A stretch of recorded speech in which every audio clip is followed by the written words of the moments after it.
Okay, good evening guys, ka-drivers and ka-viewers. So, sinabi ko kanina na ipapakita ko ang rig house. Luckily, we arrived at the port na meron pang araw. So, I decided to deliver first my trailer kasi nabago yung advice ng dispatching. So, dineliver ko muna at tumakbo ako dito. Kasi kapag hindi ko alisin yung trailer ko, baka hindi ako papasukin dito sa loob kasi mabigat. Kasi ang alam ko pang maliliit lang itong parking space na ito. Kasi ito yung parkingan ng mga magkakamping. Ipapakita ko mamaya guys, yung ito kasi parang camping site. Kasi noong last year, dumadaan ako dito ng summer.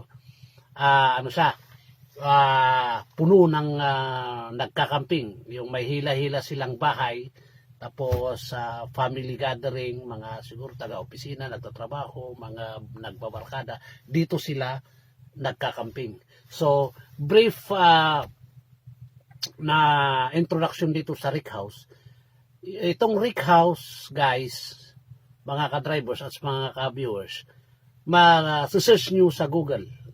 Makikita nyo sa Google kung i-search nyo na ang ano niya, yung maraming crash yung truck kasi malakas ang hangin dito guys. So kanina pag pumasok ka doon sa kabila or doon man sa galing ka ng port or galing ka man ng Sintian, bago ka papasok sa area ito, mayroon kang makikitang electronic sign. Nakalagay doon guys na kung ano ang lakas ng hangin na nandito. So halimbawa, kagaya kanina, yung nakalagay doon sa electronic sign, ang sabi niya 18 km per hour. So maganda, fair yung hangin. At pwede kang lumakbay. Ganun din sa kabila kung doon ka mga galing guys. Kaya yun ang kagandahan dito. Kapag malakas naman ang hangin, hindi ka na pwedeng pumasok. Mostly mga truck. Depende sa bigat mo. Kung wala kang laman na pupunta dito, delikado ka guys kasi maraming na didiskrasya. So guys, ipapasilip ko sa inyo itong Rick House sa medyo maliwanag pa naman sana. So hindi maganda itong phone ko pero at least siguro makuha naman niya yung area. So ito guys ang area. Kung nakikita nyo yan guys, yan lake yan guys, maliit na lake sa gitna. Tapos kapag nakikita nyo yan guys, yung bundok na yan, marami pa siyang snow sa taas. So yan guys, i-zoom natin para medyo lumapit siya. Yan guys, titingnan nyo, maraming may taong naglilipat ng sasakyan yata. Yan ang porsyon. Yang maluwag na yan na porsyon, yan mapupuno ng magkakamping guys. Yan yung bundok na yan, snow ang nasa taas niyan. Kapag napapanood natin doon dyan sa atin, siyempre wala tayong ganito, ito. Sa New Zealand naman guys, mayroon din kaming ganito sa New Zealand nung nandun ako during winter din. Kaya lang wala kang makikitang gaya nito na yelo sa kalsada at sa ano. Pero sa bundok na ganyan, makikita nyo guys yung tinuturo kong yan, yung bundok na yan, mayroon din ganyan sa New Zealand. Kaya lang sa bundok mo lang makikita. So yan guys, ang part niyan. Yung maluwag na makikita nyo yan, yan ay tawag nun camping site. So ngayon guys, ipapakita ko dito naman sa kabila ito ay dagat sa portion na yun. Puro dagat na yan guys kasi maluwag na dagat na. So makikita mo, i-zoom ko siya. Wala na yatang hindi kayang i-zoom. Ilapitan natin guys. Makikita nyo ito guys, yung ano na yan, may ginawa silang tawag nun, upuan para umupo ka kung halimbawa mag sightseeing ka guys. Yan, may upuan na dalawa. Pupuntahan natin para ma-experience din natin yung kung paano mag sightseeing dito. Ito guys, maganda talaga. Magandang portion. I don't know to the other places na hindi pa naman ako nakabiyahin dyan sa malalayo pang masyado. Kasi mostly kami maritime. Yang nakikita nyo dyan guys ay dagat na. So medyo nagtataka itong mga kulukoy na mga tao dito kasi bakit siguro anong ginagawa nitong Pilipinong ito.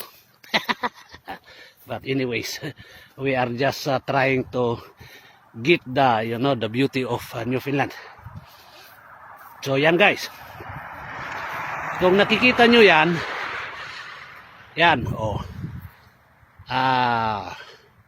dagat na yan. O tingnan mo dito kung ipatutok ko Rick House ang tatak. Yan ay dagat na guys.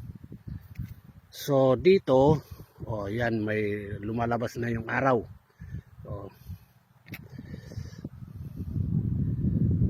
Yan guys, dito mo makikita ng beauty ng combination ng bundok na may hilo, may snow, tapos patag. Tapos yung patad niya, mayroon siyang kahoy-kahoy, tapos mayroon siyang camping area, tapos kalsada sa gitna guys. Tapos makikita mo naman ay dagat na sa kabila. So sa atin, marami tayong ganito. Actually, we are not left behind when regarding like beautiful places. Marami din tayo dyan sa Pilipinas.